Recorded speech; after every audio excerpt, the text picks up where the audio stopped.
요즘 사회의 어떤 사건들을 보면 크게 두 가지가 이슈인 것 같아요. 도덕과 환경. 그건 어떻게 보면 굉장히 사회가 자신한테 정직해지는 사회가 되는 것 같아요.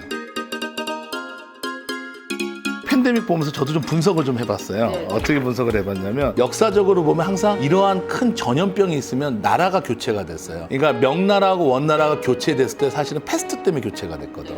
원나라는 도시에 밀집됐었고 명나라 이 게릴라들은 농촌이니까 흩어져 있었고 사실은 전염병 때문에 원나라들이 이렇게 퇴각을 한 거거든요.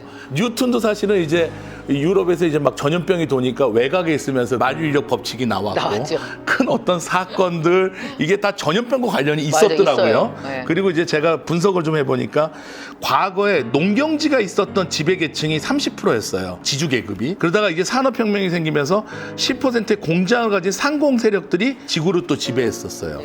그러다가 5%의 금융 세력들이 지구를 지배하다가 지금 1%의 플랫폼 세력들이 지구를 지배하고 있어요.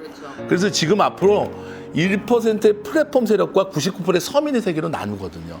그러면 플랫폼을 가진 인디펜던트 기업이 살아남느냐가 앞으로의 관건이다. 이제는 옛날처럼 대기업과 하청업체의 관계가 아니라 이 플랫폼이라는 필드에 적극적으로 여기서 자기 털을 잡는 사람만 살아남는 시대다. 예, 그게 바로 뭐냐면은 그 디지털 기술 중에서 이미 확보된 기술이 그 블록체인이에요. 이 블록체인이 뭐냐면 이렇게 생각하시면 돼요. 옛날에는 미들맨들이 돈을 벌었어요. 예를 들어 은행이 엄청나게 나라는 개인과 이경재라는 개인을 연결해 주죠. 내가 이경재한테 돈 꿔줬더니 이경재가 뭐라 그러냐면 내가 누나랑 언제 돈을 꿨다 그래? 이제 죽을래 막 이러더니 이제 막 싸우고 난리 났어. 그랬더니 은행이 중간에 딱 출연했죠. 원시적인 관계 그만하시고 내가 은행이라는 데거든. 그러니까 나한테 돈을 줘. 그럼 내가 알아서 깔끔하게 얘한테 이자 받아갖고 너한테 이자 줄게 대신 내가 수수료를 좀 받을게 한 거였었잖아요. 지금까지 우리는 수십 년간 그 사회에 살았었어요. 근데 이게 어떻게 되냐면은 디지털 기술이 발달하고 블록체인이 발달하기 시작하고 우리 휴대폰 하나가 블록체인의 사실은 허브거든요. 내가 이경재한테 돈을 꽂았다는 걸 만약에 블록체인 안에 100명이 있어. 100명의 장부에 공공의 장부에 동시에 기록되는 거예요. 그럼 어떠냐면 빼도 박도 못해 다 알아. 훨씬 더 투명해지죠. 그럼 여기서 뭐가 사라져요? 은행은 없어지는 거예요. 세상에 존재하는 모든 미들맨들이 사라지고 플랫폼 안에서 인디펜던트한 모든 사람들이 지식과 금융과 자신의 능력이 동시에 교류될 수 있으려면 어떻게 해야 돼요? 나라는 한 사람에게 관심이 집중돼서 화살표가 많이 올 수 있도록 해야 되는 거죠. 이제는 삼성한테 잘 보이고 은행한테 잘 보이고 이게 아니고 내가 다수의 사람에게 잘 보일 수 있는 플랫폼이 내가 돼야 돼요.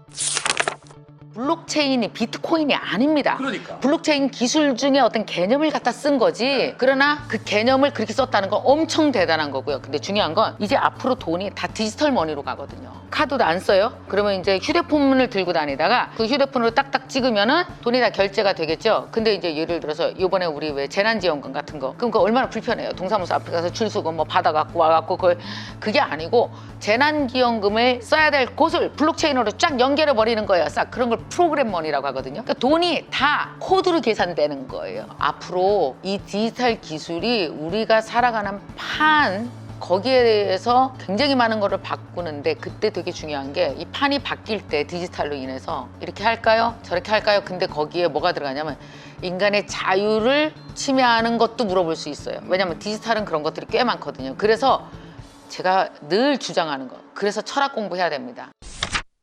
우리가 많은 사람이 몰리면 왁자지껄하고 친교감이 있고 좋긴 하지만 허한 게 있거든요. 내 안을 들여다보는 시간이 필요한 게 팬데믹 이후에 강제적인 우주의 명령이 아닌가. 저는 또 그런 생각을 좀 해봐요. 그래서 역 앞을 지나갈 때 모두가 마스크라고 거기서 쏟아져 나오는 거 볼 때 약간 무서운 그 1984 같은 맞아요. 미래의 되게 감시사회 무서워요. 같은 무서워요. 느낌도 좀 받아요. 그래서 네. 내가 아니 이미 미래 감시 사회예요. 예. 그리고 제 아는 형님이 아리조나에서 왔을 때 14일 동안 격리될 때 우리나라가 팬데믹 이후에 가장 적합한 미래사회 모델이에요. CCTV가 도처에 있고 이 온라인이나 모바일이 너무 잘 돼 있어서 그 사람이 어디 있는지 계속 리체크가 되더라고요. 추적 다 가능하고. 네, 완전히 추적이 돼가지고 정말 거기를 벗어나면 바로 추방을 시킬 수 있는 그런 시스템이 돼 있고 행정적인 서비스가 너무 잘 돼 있어서 어떻게 보면 고맙기도 하지만 어떻게 보면 무섭기도 하다는 거. 미래의 감시 사회와 나의 자유가 어떻게 하면 조화를 이룰지 철학적인 거, 종교적인 거, 도덕적인 게 정말 많이 수반돼야 된다는 생각이 들어요. 그래서 제가 그 팬데믹 나오자마자 역시 제가 유발 하라리를 너무너무 팬이거든요. 아, 철학의 방향이 너무 좋은데 바로 나온 리포트가 그거였었어요. 이런 걸 묻는 거죠. 당신들 살려줄 테니까 다 같이 전자팔찌 차세요. 그러면 어디 갔는지 열 체크하면 어떤 놈이 열 있는지 금방 알아내고, 그다음에 어떤 사람이 어디에서 뭘 하는지 다 알아내고, 그러면은 되게 깔끔하게 전염병으로부터 안전하실 수 있으니 우리한테 정보를 싹 다 주시죠. 생체 정보까지 다. 그럴 때 당신은 뭐라고 말할 겁니까? 그게 철학입니다. 개인적인 견해로 저는 스웨덴의 집단 면역에 대해서도 저는 좀 많이 공감하는 게 있어요. 왜냐하면 A형 독감을 걸려봤고 신종플루도 걸려봤고 제가 독감플루를 4번 경험했어요. 신종플루 걸렸었어요? 네. 저는 4번을 다 경험했어요. 그랬구나. 제가 환자를 많이 경험하니까. 근데 팬데믹 덕을 본 사람이 저예요. 저 8개월 동안 감기 한 번 안 걸렸어요. 감기가 걸려본 적이 없어. 왜? 마스크를 하고 오고 손을 깨끗이 씻고 오고 또 병원에 들어오면 다 이거 하고 오니까 한의원 30년 하면서 처음 있는 일이에요.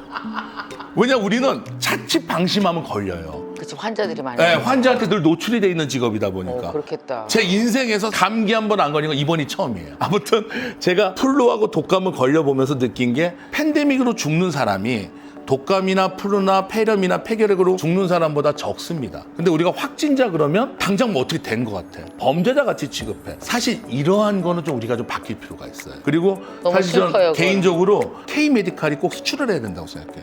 우리나라의 의료보험 시스템, 그다음에 정말 메디칼 전체 시스템. 기가 맞아요. 막혀요. 또 한방 양방이 이렇게 시스템이 잘 돼 있는 나라가 없어요. 맞아. 참 균형이 있잖아요. 예, 우리는. 저는 어떻게 보면 제가 옛날부터 구상한 게 한방 양방을 결합을 해가지고 전 세계 수출을 해야 된다. 그리고 이건 국가적으로 지원을 해야 된다. 그런 생각을 했고 군대를 좀 더 스마트하게 바꾸면 외국으로 가서 한양방 병원 하는 식으로 병역 의무를 대신하면 좋겠다. 전 이런 생각도 해봤어요. 우리나라의 의료 시스템이 외국에 퍼져서 그게 어떻게 되면 우리나라 수출의 기반이 되고 우리나라 의약품, 한방약품 또 건강식품이 그 나라에 인이 박히게 되면 우리나라 K-메디칼이 K-한류의 핵심 산업이 될 거라고 생각을 하는 거예요. 충분히 가능한 지금 일이에요. 팬데믹 정말 이후로 너무나.